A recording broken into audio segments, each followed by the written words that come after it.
இந்த மேடையில் அமர்ந்திருக்கும் இஸ்லாமிய பெருமக்கள், கழக நிர்வாகிகள், இங்கு வருகை புரிந்துள்ள அனைத்து சிறுபான்மையின மக்கள் மற்றும் எனது பாசத்திற்குரிய கழக தொண்டர்கள் அனைவருக்கும் முதற்கண் எனது வணக்கத்தையும் நன்றியையும் தெரிவித்துக் கொள்கிறேன்.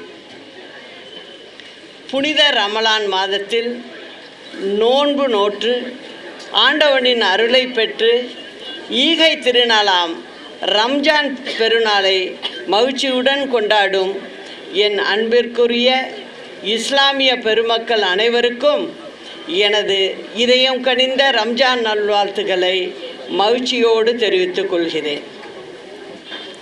இஸ்லாமிய பெருமக்களின் பாதுகாவலராக விளங்கிய நம் அம்மா அவர்கள் ஒவ்வொரு ஆண்டும் இஃப்தார் நோன்பு சிறப்பு நிகழ்ச்சியை சிறப்பாக நடத்தி வந்தார்கள். முத்துப்பேட்டை ஜாம்புவானோடையில் அமைந்துள்ள பிரசித்தி பெற்ற ஷேக் தாவூது ஆண்டவர் தர்காவில் நடைபெற்று கொண்டிருக்கும் இந்த சிறப்புமிக்க இஃப்தார் நோன்பு சிறப்பு நிகழ்ச்சியில் கலந்து கொண்டது என் மனதுக்கு மிகுந்த மகிழ்ச்சியையும் மன நிறைவையும் அளிக்கிறது. உங்களுடைய சகோதர பாசத்தாலும் அன்பான வரவேற்பாலும் நான் மிகவும் நெகிழ்ச்சி அடைந்துள்ளேன். இஸ்லாமிய பெருமக்களின் பாதுகாவலராக விளங்கிய நம் அம்மா அவர்கள் இஸ்லாமிய பெருமக்கள் பயனுறும் வகையில் எண்ணற்ற திட்டங்களை கொடுத்துள்ளார்.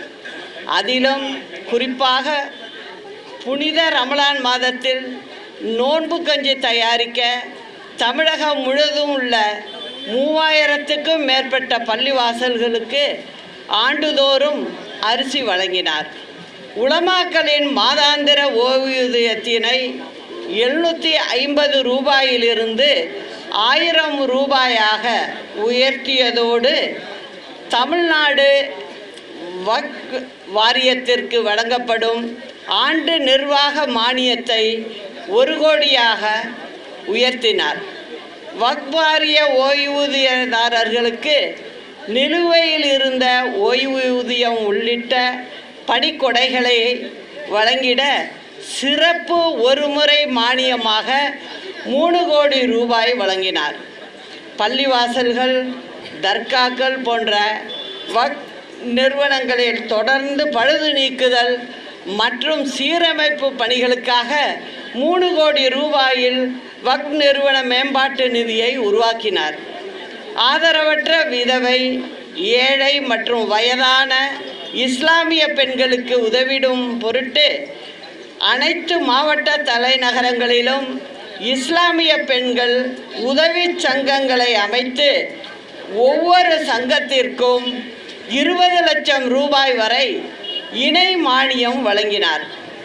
உருது மொழியை ஒருமொழி பாடமாக பயின்று 10 மற்றும் 12ஆம் வகுப்பு பொதுத் தேர்வில் மாநில அளவில் முதல் 3 இடங்களை பெறும் மாணவ மாணவியருக்கு வழங்கப்படும் பரிசுத் தொகையை உயர்த்தினார். அதிலும் குறிப்பாக இஸ்லாமிய பெருமக்கள் புனித ஹஜ் பயணம் மேற்கொள்ள நிதியுதவி, நாகூர் தர்காவில் நடைபெறும் சந்தனக்கூடு கந்தூரி திருவிழாவிற்கு இலவச சந்தனக்கட்டைகள் தமிழக அரசின் சார்பில் ஆண்டுதோறும் வழங்கியதையும் இந்நேரத்தில் மகிழ்ச்சியோடு தெரிவிப்பதில் பெருமிதம் அடைகிறேன்.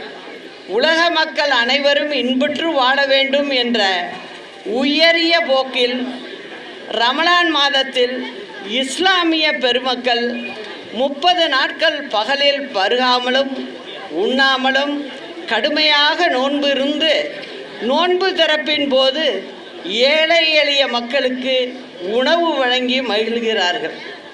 ரமலான் மாதத்தில் தொழுகை, நோன்பு, ஜகாத், தீமையிலிருந்து விலகி இருத்தல் முதலிய புறக்கடமைகளையும் இறை நம்பிக்கை, இறைவனுக்கு நன்றி செலுத்துதல், நேர்மை, கர்வமின்மை முதலிய அகக்கடமைகளையும் கடைபிடித்தல் வேண்டும். எவரொருவர் உறுதியான இறை நம்பிக்கையுடன் ரமலான் முழுவதும் நோன்பு நோற்று இறைமறையாம் திருக்குரானை ஓதி இரவு நேரங்களில் விழித்திருந்து சிறப்பு தொழுகைகளை நிறைவேற்றி ஏழை வரியான ஜகாத்தையும் முனைப்படி வழங்கி நல்லறங்கள் பல புரிகின்றாரோ அவர் மீது மகத்தான இறையருள் பொழியும் என்பதில் கிஞ்சித்தும் ஐயமில்லை. அனைவரிடத்திலும் அன்பு செலுத்தி தன்னால் இயன்றதை பிறருக்கு தர்மம் செய்து சகோதர பாசத்துடன் வாழ வேண்டும் என்ற நபிகள் நாயகம் அவர்களின் போதனைகளை பின்பற்றி வாழ்வில் வெற்றி பெறுவோம். நபிகள் நாயகம் நற்பண்புகளை மட்டும் நமக்கு போதிக்காமல் தீயவர்களையும் நல்வழிப்படுத்தியவர். ஒரு சமயம் ஒரு கூட்டத்தில் நபிகள் நாயகம் பேசிக்கொண்டிருந்தார். அந்த கூட்டத்தில் ஒரு குடிகாரர் எழுந்து நபிகள் நாயகத்தை பார்த்து, எனக்கு இஸ்லாத்தில் இடமுண்டா என்று கேட்டார். உடனே பக்கத்தில் இருந்த ஒருவர், இஸ்லாத்தில் குடிகாரருக்கு இடம் கிடையாது என்று சொன்னார். இதை கேட்ட நபிகள் நாயகம் அந்த நபரை உட்கார சொல்லிவிட்டு குடிகாரனை பார்த்து, உனக்கு இஸ்லாத்தில் இடம் உண்டு என்று கூறினார். உடனே குடிகாரர், நான் இஸ்லாத்தில் சேரலாமா என்று கேட்டார். இதற்கு பதிலளித்த நபிகள் நாயகம், கட்டாயம் சேரலாம், ஆனால் ஒரே ஒரு நிபந்தனை, இறைவனை தொழுகிற போது மட்டும் நீ குடிக்கக்கூடாது என்று கூறினார். அந்த குடிகாரரும் அதற்கு சம்மதம் தெரிவித்தார். இஸ்லாத்தில் சேர்ந்தார். தொழுகைக்கு போகிற போது மட்டும் குடிக்க முடியாத நிலைமை அவருக்கு ஏற்பட்டது. சிறிது நாட்கள் அந்த நபரை பார்த்த நபிகள் நாயகம், காலையில் மட்டும் தொழுதால் போதாது, மாலையிலும் தொழ வேண்டும் என்று கூறினார்.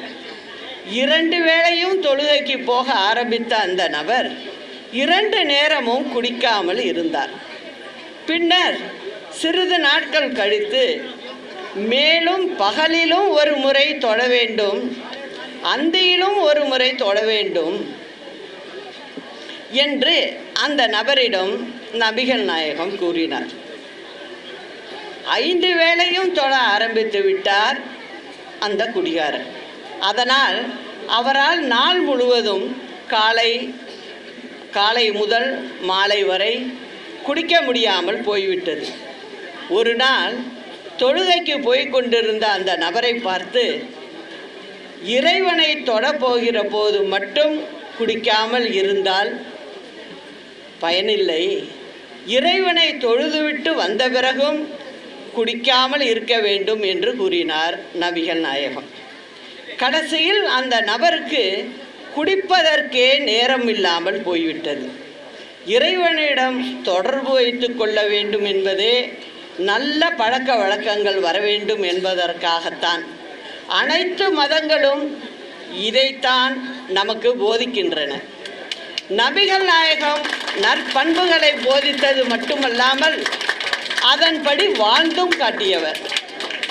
இறை வழிபாட்டுடன் ஏழை எளியவர்களுக்கு தர்மம் செய்யும் கடமை உள்பட இஸ்லாத்தில் கூறப்பட்டுள்ள அனைத்து கடமைகளையும் மேற்கொண்டு இறையருளை நீங்கள் அனைவரும் பெற வேண்டும் என்று கேட்டுக்கொள்கிறேன். நம் இயக்கம் இன்னும் எத்தனை நூற்றாண்டுகள் வந்தாலும் மக்களுக்காகவே இயங்கும் என்ற நம்பிக்கையை வெளிப்படுத்தினார்கள் நம் அம்மா அவர்கள். அந்த நம்பிக்கை வீண் போகாமல் பார்த்து கொள்வது நம் அனைவரின் கடமையாகும். புரட்சித் தலைவர் மற்றும் புரட்சித் தலைவி அம்மா ஆகியோரின் வழியில் யாருக்கும் அஞ்சாமல் நேர்மையோடு நடைபோட்டு எத்தகைய சோதனைகள் வந்தாலும் அவற்றையெல்லாம் எதிர்கொண்டு நம் கழக உயிர் தொண்டர்களின் ஆதரவோடு தமிழக மக்களின் நலன் காப்போம் என்று இந்த பொன்னான நேரத்தில் உறுதியளிக்கிறேன். அதே போன்று நம் இருபெரும் தலைவர்கள் எவ்வாறு சிறுபான்மையினருக்கு பாதுகாப்பு அரணாக இருந்தார்களோ அதே போன்று நாமும் அனைத்து மதத்தினரையும் ஜாதியினரையும் சகோதரர்களாக சகோதரிகளாக அரவணைத்து அவர்களுக்கு எந்நாளும் ஆதரவோடு இருந்து வருகிறோம் என்பதை இந்த தருணத்தில் உறுதியோடு தெரிவித்துக் கொள்கிறேன்.